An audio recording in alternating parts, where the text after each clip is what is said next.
Hello दोस्तों, कैसे हो आप लोग। मैं हूँ शीतल और शीतल हसल्स में आपका स्वागत है। तो कैसी चल रही है आपकी पढ़ाई। फाइनली दोबारा से हमारी सीरीज स्टार्ट हो गई है जिसमें हम आरडब्ल्यू के मॉक स्कोर को डिस्कस करते हैं, है ना। तो दिल्ली पुलिस के टाइम पे मैं आपके साथ अपना मॉक स्कोर शेयर करती थी एंड आपको गाइड कर दी थी प्रॉपर कि कब आपको क्या पढ़ना है, कि कैसे आपका मॉक स्कोर इंक्रीज होगा।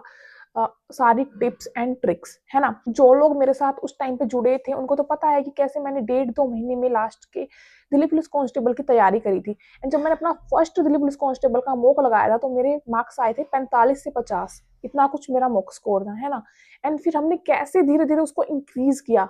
मैंने आपको फर्स्ट डे बोल दिया था, मैं कहा don't demotivate with your mock score, है ना, कि डिमोटिवेट होके बैठने से कोई फायदा नहीं होता, उस मॉक स्कोर को इंक्रीज करना है।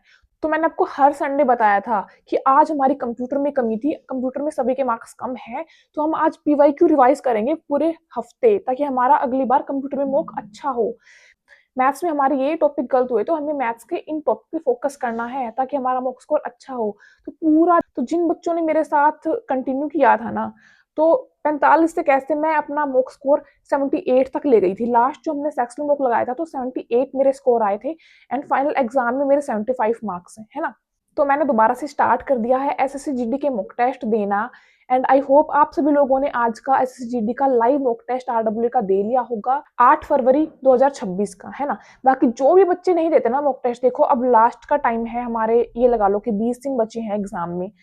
अभी जितना रिवीजन एंड प्रैक्टिस किया जाए ना उस पे ही फोकस करना है ना। बाकी आप बहुत सारे मॉक टेस्ट नहीं देते ना तो कम से कम संडे को तो मॉक टेस्ट दे ही लिया करो। आरडब्ल्यू का फ्री लाइव मॉक टेस्ट मिलता है यार। तो अब मैं आपको अपने मार्क्स बता देती हूँ।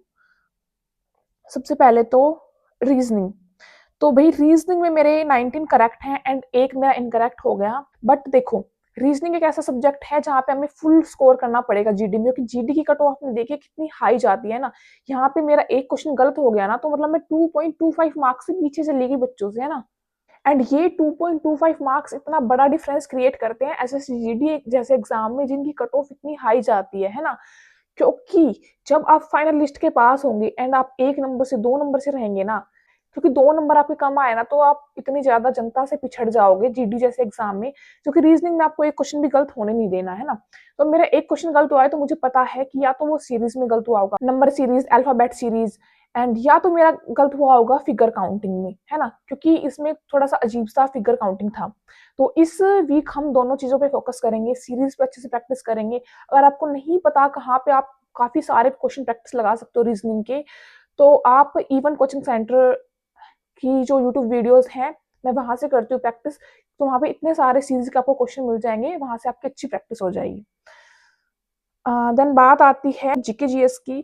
तो जीके जीएस में 14 मेरे करेक्ट हैं एंड 6 मेरे गलत हैं। तो देखो जीडी के एग्जाम में आपको क्या करना है कि फुल अटेम्प्ट करना है ना, 60 के 60 आपको अटेम्प्ट करना है क्योंकि नेगेटिव मार्किंग कम है।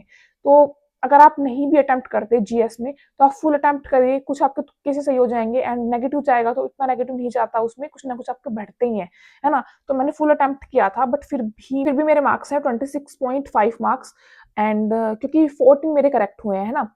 तो जीएस का तो ये है भाई, कितना भी पढ़ लो कितना भी पढ़ लो, है ना, कुछ ना कुछ गलत होने के चांसेस होते ही हैं। तो ज्यादा कुछ फोकस नहीं करना आपको जीएस पे। कर क्या सकते हैं फिलहाल हम, है ना। तो करंट अफेयर पे फोकस कर सकते हो क्योंकि एडुकेटी के पैटर्न पे करंट अफेयर काफी ज्यादा पूछी जा रही है ना। तो करंट अफेयर आपको करना है 12 महीने का। मैं इस वीक करूंगी करंट अफेयर एंड साथ में जीके जीएस के लिए क्या कर सकते हैं, थ्योरी जो आपने पढ़ रखी है, आपको अगर लगता है कि आपके आते हुए क्वेश्चन गलत हो रहे हैं ना तो रिवाइज करो यार। जीके जीएस का एक सोल्यूशन है रिवीजन रिवीजन रिवीजन। तो इस लास्ट मंथ में आप जो भी पढ़ रखा है ना सारा जीके जीएस रिवाइज कर लेना है। अभी अलग टॉपिक पे नहीं जाना है, अलग टॉपिक पे जाना होगा जो हॉट एंड ट्रेंडिंग टॉपिक होते हैं तो आगे बता दूंगी। अभी मुझे लग रहा है कि रिवीजन की मुझे ज्यादा जरूरत है एंड साथ में पीवाईक्यू क्वेश्चन जो हमारे होते हैं उनको मैं रिवाइज करूंगी कि एसएससी में मोस्टली होता है कि पीवाईक्यू ही उठाए जाते हैं, चाहे टीसीएस हो चाहे एडीक्यूटी हो चाहे कोई सी क्यूटी हो, हमेशा पीवाईक्यू क्वेश्चन ज्यादातर पूछे जाते हैं एसएससी जीडी एग्जाम में। नाउ बात करते हैं मैथ्स की। तो मैथ्स में 17 मेरे करेक्ट हैं, एक मेरा इनकरेक्ट है, 2 अनअटेम्प्टेड मैंने छोड़े हैं एंड 33.75 मेरे मार्क्स हैं। ऐसा क्यों? ठीक है, क्योंकि भाई एसएससी के एग्जाम में आपको होगा कि टाइम का जो बाउंडेशन होता है ना, इसलिए मैंने देखो 35 मिनट तक मैंने अपना छोड़ा हुआ था इस मैथ्स के लिए। 25 मिनट में मैंने फटाफट से पूरा अपना सेक्शन करे तीनों एंड मैथ्स के लिए मैंने 35 मिनट छोड़े थे, क्योंकि मुझे पता है कि देखो जीडी में आपको मैथ्स के क्वेश्चन इतने सिंपल दिखेंगे, सारे के सारे काफी सिंपल, बट 3-4 क्वेश्चन आपको ऐसे मिल जाएंगे जो मतलब कैलकुलेटिव इतना ज्यादा होगा, उसमें इतनी ज्यादा कैलकुलेशन बड़ी बड़ी होगी कि आप कैलकुलेशन करते ही रह जाओगे। सबसे पहली बात तो ये है कि आपको कैलकुलेशन वाले क्वेश्चन में फंसना नहीं है। सबसे पहले उसमें अटक के नहीं खड़े जाना कि उसको सोल्व करने पे लगे हो, वो वाले क्वेश्चन आपको पहले छोड़ देने हैं एंड अपना पूरा जो इजी क्वेश्चन है पहले वो अटेम्प्ट कर देना है, ताकि आप टाइम अपना ना गवा दो व्यर्थ, है ना। उसके बाद बात आती है कि मेरे 2 क्वेश्चन अनअटेम्प्टेड क्यों छूटे, क्योंकि इसमें कुछ ऐसे क्वेश्चन थे, 2 इतनी ज़्यादा कैलकुलेशन की हो रही थी, बन ही नहीं रहे थे, है ना। सोल्व हम अच्छे से कर रहे थे, फिर भी कैलकुलेशन बन नहीं रही थी। इसलिए मेरे इसमें मैथ्स में क्वेश्चन कम हुए हैं, बट इतना कम मेरा आना नहीं चाहिए था स्कोर। आपका क्या स्कोर है मैथ्स में, मुझे बताना ज़रूर, क्योंकि मुझे लग रहा है कुछ गड़बड़ हुई है मुझसे। एंड मैथ्स के लिए क्या कर सकते हैं, प्रैक्टिस प्रैक्टिस प्रैक्टिस। ठीक है, मैथ्स एक चीज मांगती है प्रैक्टिस। टाइम बाउंडेशन काफी ज्यादा है जीडी के एग्जाम में, तो आपको अच्छे से सेक्शनल मॉक पे प्रैक्टिस करनी पड़ेगी। तो इस वीक आपको क्या करना है कि डेली आपको 2 मैथ्स के सेक्शनल मॉक टेस्ट लगाने हैं, एंड साथ में अगर आपको लगे ना कि कोई ऐसा चैप्टर है जिसमें आपके सबसे ज्यादा क्वेश्चन गलत होते हैं, जैसे मेरा टाइम स्पीड एंड डिस्टेंस वाले क्वेश्चन से गलत होते हैं, तो उन पे आपको फोकस करना है ना। बहुत सारे बच्चों की मेरे पास कमेंट ये आते हैं कि कंप्लीट नहीं हो पा रहा जीडी का पेपर, है ना। जो आप एसएससी जीडी के मॉक टेस्ट लगाते हो कि कंप्लीट नहीं हो पा रहा, आपके मैथ्स के क्वेश्चन छूट जाते हैं, तो यार इसमें बेसिकली आपको प्रैक्टिस तो मांगती है ही, साथ में आपकी कैलकुलेशन स्पीड काफी फास्ट होनी चाहिए। एंड मेरी भी कैलकुलेशन थोड़ी सी स्लो है, तो प्रैक्टिस करने के लिए मैंने एक बुक मंगाई है, अभी अभी आ जाएगी 2-3 दिन में, तो मैं आपके साथ शॉर्ट वीडियो में इसको शेयर कर दूंगी। उससे हमारी कैलकुलेशन स्पीड काफी फास्ट होगी, क्योंकि देखो आते हुए क्वेश्चन भी अगर हम ना कर पाए तो हम तो वैसे ही पिछड़ जाएंगे, है ना। एंड एक जो चीज होती है कि आपको रेशो से खेलना है ना, जैसे इस मॉक टेस्ट में हमारा टाइम एंड वर्क का क्वेश्चन था, एवरेज का क्वेश्चन था, उसमें रेशो से ना काफी शॉर्ट आपकी टर्म्स बन रही थी, एंड उनको काट के फिर आप बहुत इजीली उन क्वेश्चन को कर पा रहे थे। एंड साथ में आपको यूनिट डिजिट पे फोकस करना है। 2 से 3 क्वेश्चन इसमें ऐसे थे जो डायरेक्ट यूनिट डिजिट से हो रहे थे, तो इस एग्जाम में आपको यूनिट डिजिट पे मैथ्स पे फोकस करना है। यूनिट डिजिट से निकल पा रहे हैं या नहीं आंसर, पहले उनको निकालना है। देन हिंदी की बात करूँ तो 18 मेरे करेक्ट हैं एंड 2 मेरे इनकरेक्ट हैं, 35.5 मेरे मार्क्स हैं। ठीक है, तो हिंदी में तो बेसिकली क्या है, काफी इजी। अगर आपको हिंदी भाषी क्षेत्र से आप हैं, हिंदी आपको बोलनी आती है ना, तो आपको हिंदी की साइड ही जाना है। बहुत सारे बच्चे हैं वो इंग्लिश भी प्रेफर करते हैं, क्योंकि मैंने लास्ट टू लास्ट ईयर जब फर्स्ट टाइम जीडी का एग्जाम दिया था, तो मैंने इंग्लिश चूज करी थी, क्योंकि हम एसएससी एग्जाम के लिए इंग्लिश पढ़ते हैं, हम सोचते हैं कि हम तो पता नहीं कितने 30 मार्क खाने इंग्लिश में, है ना। लेकिन नहीं, ये गलती मत कर देना। आपकी इंग्लिश कितनी ही अच्छी क्यों ना हो, लेकिन आप फिर भी हिंदी में अच्छा स्कोर करोगे। कोई भी बच्चा अगर इंग्लिश चूज करता है एसएससी जीडी के एग्जाम में, तो आप एक बार लगा के देखना, 2-3 आप इंग्लिश के सेक्शन लगाना, 2-3 हिंदी के लगाना, तो आपका मार्क्स जिसमें ज्यादा अच्छा है ना, वो आपको प्रेफर करना है। मैं तो हिंदी ही बोलूंगी कि हिंदी में हमारे सबसे ज्यादा मार्क्स कटने की जो होती है ना, वो होती है कि जो वोकैब होती है, पर्यायवाची हो गए, विलोम हो गए, है ना। तो इन चीजों को आपको ज्यादा फोकस करना है, इनको पकड़ना है ना। एंड साथ में जो बेसिक कंसेप्ट हैं, जैसे क्रिया, संज्ञा, सर्वनाम, ये क्या चीज होती है, ये आपको जानना बहुत जरूरी होगा।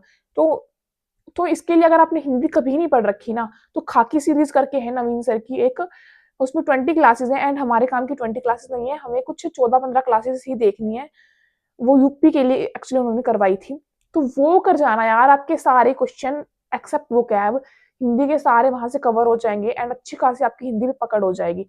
नाउ जब तक एग्जाम नहीं होता तब तक आपको वो कैब पढ़ते रहना है। लाइक पर्यायवाची कहीं पे भी मिल गए वो पढ़ लिए, कहीं पे भी विलोम शब्द मिल गए तो उनको पढ़ते रहना है, क्योंकि नहीं पता कौन सा पढ़ा हुआ आपको एग्जाम में हिट कर जाए, है ना।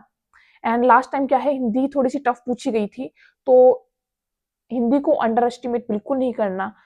तो ओवरऑल स्कोर की मैं बात करूँ अपना, तो 133.5 मेरा ओवरऑल स्कोर रहा है, जो कि देखो इतना अच्छा भी नहीं है बट इतना बुरा भी नहीं है, क्योंकि आपको पता नहीं है ऐसे आपने देखा होगा कि जो हमारी लिफ्ट जाती है वो 135 पे जाती है, 140 पे जाती है, 145 पे जाती है, तो ऐसा है कि वो होते हैं नॉर्मलाइज्ड स्कोर, है ना।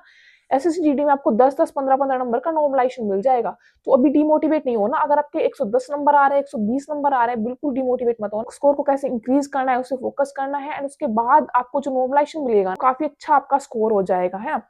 तो डिमोटिवेट होने से तो कुछ नहीं होगा, आपको वर्क करना पड़ेगा, अपनी गलतियों पे।